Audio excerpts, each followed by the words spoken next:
Welcome to Ernie's Journey, Episode 16, Gaining Control of the Countryside, May 1921. Now, where is Ernie? Where has he been? He's escaped from Kilmainham, that dramatic incident.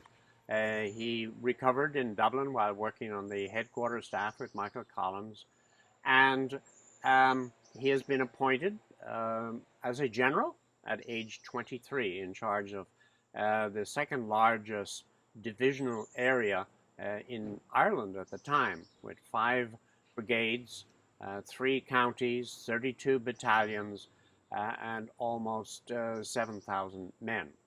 A challenging position for any person, particularly a 23-year-old. Now, Ernie is back in his element, however. He's down in a country where he knows the fighting men. He has led them before as an organizer. He actually knows the people and the leadership. And unlike the organizer role that he had when he went to a county that he didn't know, here he knows his men. He's at home. And he reflects in part upon what the changes have happened, because he left there in November, and this is now coming down in April and May 1921. Things have changed. And as a keen observer, Ernie records some of those changes in On Another Man's Wound. Officers were serious. They had become graver and more responsible. Administrative work had broadened, and danger had hardened and made them more alert. They spoke in a different and mannerly way. Their voice had assurance, and thought was clearer and harder. The men with a lithe, disarming strength and reserves of staying power. They talked of bloody happenings with zest and laughed about gruesome doings, but they were not callous. In imagination, some of them flavored their own interpretation of reality. There was a strange mixture of gentleness and resolve, fierceness about some. Many an old score lived in their old land memory and were settled, known and unknown to senior officers with weight of gun. A bitterness and ferocity came from a present extravagant killing or torture by the British. I cursed blindly for hours when I heard that a man in East Limerick had been tied behind a lorry and dragged until the life burst from him.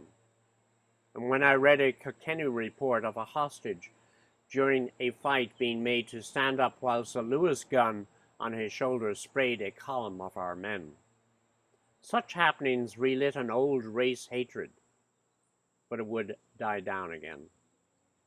I could see it work in the men. They faced their tasks squarely. They were fighting ruthlessly, and they did not want to give mercy. I was learning by trial and error myself. I had been taught the real value of organization by my abuse of it at over-direction. Now I had to unlearn in training, operations, and the outward appearance of discipline. I had stumbled from one military book to another in mistake or advance, and from saturation of these subjects I was revising methods guided by my own changing conditions.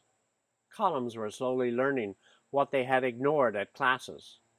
They were familiar with their weapons, the military aspect of the ground they crossed and protective movement, but they were weak in maneuver and musketry tactics.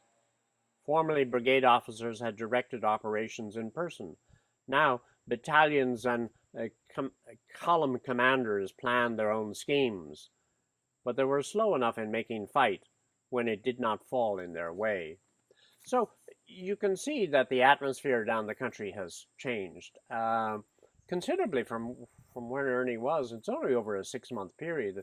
Greater sense of independence, greater resilience for the people. And indeed, Ernie himself has changed by the way that he found that his bookish attitude of trying to instill learning in people really wasn't working. He, of course, had been an activist, a prover man of action, but then when he would go on the routine element of training, he was bookish. So he's changed and modified his experiences. One of the things that he recounts is an interesting episode which relates to discipline. Now, instilling discipline in a group of 7,000 people is difficult. And here's an incident where I could say the old Ernie comes out. One of the local leaders told him that he was having a disciplinary problem with a sentry, and he asked Leahy asked Ernie if he could help.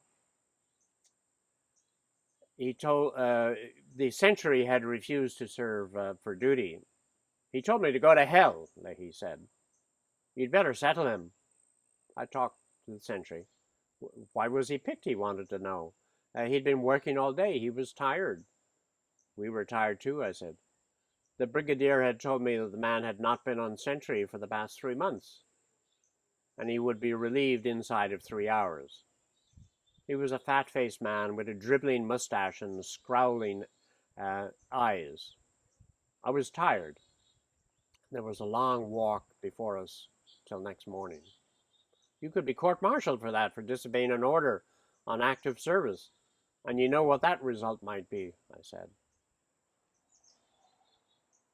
I'm not going to serve on sentry, he said. I took off my Sam Browne belt. 2 guns were slung in the open holsters. Take one, I said. We'll fight it out beyond with the clump of trees.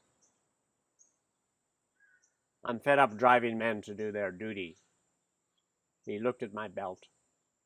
I'll do my share of duty work, he said. We shook hands. So here is an incident of, the old Ernie coming out. Behind this new sensitivity to how things should be organized, you see the old man, the man of action, who perhaps somewhat ruthlessly would put his own life in danger in order to prove a point. Quite often the commander is not as active in that activity. But now let's reflect upon where Ernie is in general. You can see that he's reacting, first of all, to the vicious violence which has occurred in some of the local incidents, and he relates 2 of those. And that instills, as he said, sort of the race card, the attitude that the British are doing it to us again. That works actually positively because the people get incited against the British as a result of those actions. Britain is learning bit by bit about the consequences of those actions, but it's really too late. We also see Ernie, the man who is steeped in folklore and history and is relating these elements to his people as guidance for stars of the past will be leaders for the future. He is also, with this whole concept of rediscovery of what change has happened in people, he's noticed that his training has finally come to bear fruit in the fact that the people whom he trained have now got to believe what they were doing, and they are themselves freedom fighters, fighters for independence. They really believe their cause. No longer does it have to be senior people in their brigade, it is junior people who are taking up the cause. So Ernie has come a long way from the role of organizer to commander to taking control over the local countryside. Now join us in an exciting episode next time for Guests of the Nation.